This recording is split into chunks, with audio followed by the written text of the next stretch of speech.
Okay, fellas, I've got a video on, what is this topic? 4D, so ordering fractions. So in order to understand what we're talking about here, we need to think about equivalent fractions, because that's going to help us to work out where the fractions belong on the number line, or which fraction is bigger than another. So there's a couple of things to think about here. These sorts of questions might ask you to order fractions from smallest to largest, and we call that ascending order.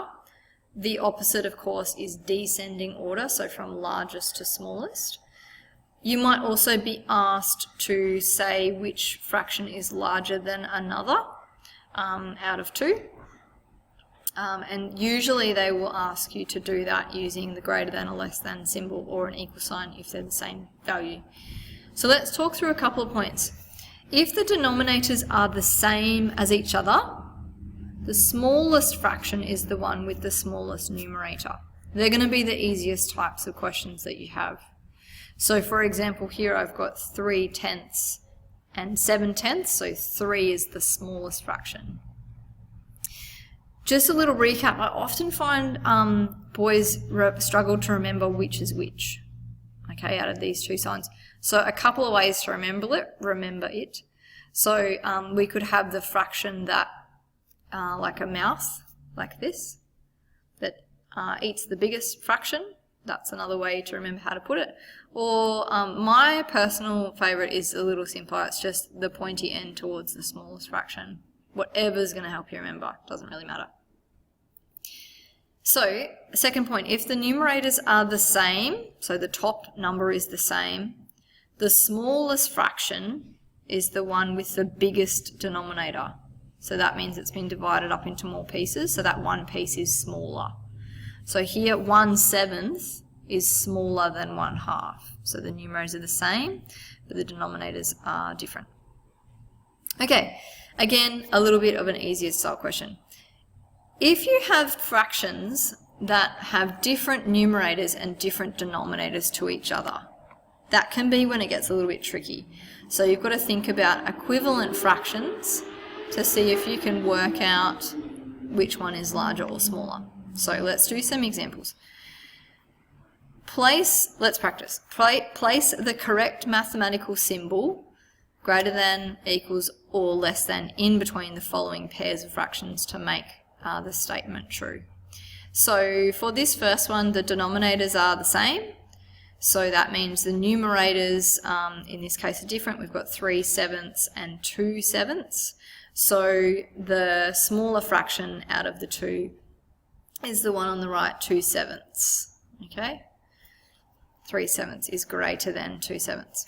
Okay, here the second one I've got two fractions, 1/9 and 1/7. So if the denominators are different but the numerators are the same, that means that this 1/9 is a smaller piece than 1/7. Okay, so the symbol would go that way, pointing to the smaller number, 1/9. Okay, here is when it gets a little bit tricky, C particularly. So we've got 1/2 and 3/7.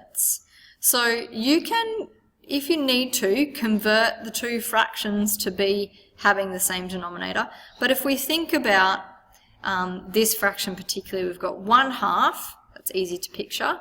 3/7, well, half of 7 is 3.5. So 3 is actually smaller than half of 7, if that makes sense.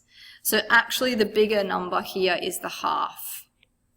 Okay, the smaller number is the 3/7.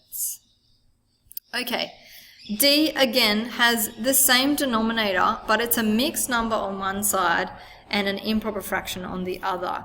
So whenever I have a combination of a mixed number and an improper fraction, I find it very useful to make them both mixed numbers, okay? So this one is already a mixed number, 1 and 2/3, but 4/3 is an improper fraction still, but I do know that it's greater than 1, but by how much I'm not sure.